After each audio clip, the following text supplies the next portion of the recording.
नमस्कार, आप देख रहे हैं आई वॉच इंडिया। मैं हूं आपके साथ पलक शर्मा। आइए नजर डालते हैं खबर की ओर।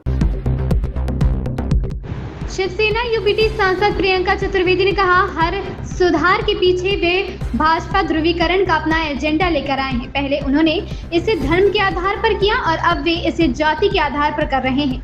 यह विधेयक मुस्लिम विरोधी, धर्म विरोधी और संघीय ढांचे के खिलाफ है। यहाँ एक संयुक्त समिति के पास गया और अगर वे किसी के अधिकार को छीनना चाहते हैं तो हम इसका कड़ा विरोध करेंगे।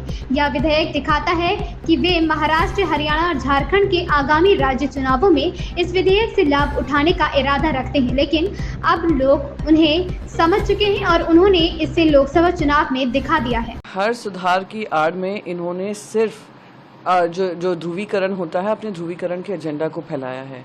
इन्होंने ध्रुवीकरण पहले तो धर्म के आधार पे किया, अब जातियों के आधार पे भी कर रहे हैं। जो ये बिल आया है ये मुसलमान विरोधी है, ये धर्म विरोधी है।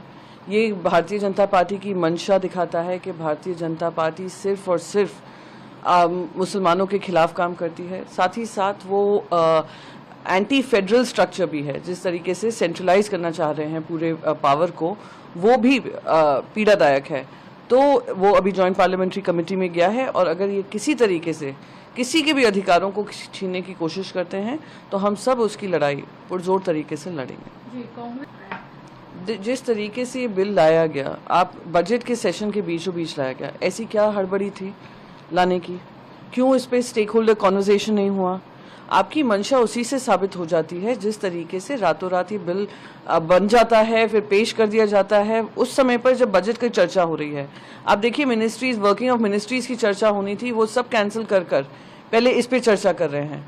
तो इनकी मंशा दिखाता है कि आने वाले चुनावों में उनको लग रहा है कि किसी तरीके का राजनीतिक फायदा, ये राज्य चुनाव जो आ रहे हैं महाराष्ट्र, हरियाणा, झारखंड में, इनको लगता है किसी तरीके का इनको फायदा होगा। पर सारी जनता जागरूक है, सारी जनता ने इनको जवाब दिया है लोकसभा में। पर अगर ये इसी तरीके के काम करते रहेंगे तो आने वाले राज्य चुनाव भी हारने को ये तैयार है। इस खबर में बस इतना ही। देखते रहे आई वॉच इंडिया।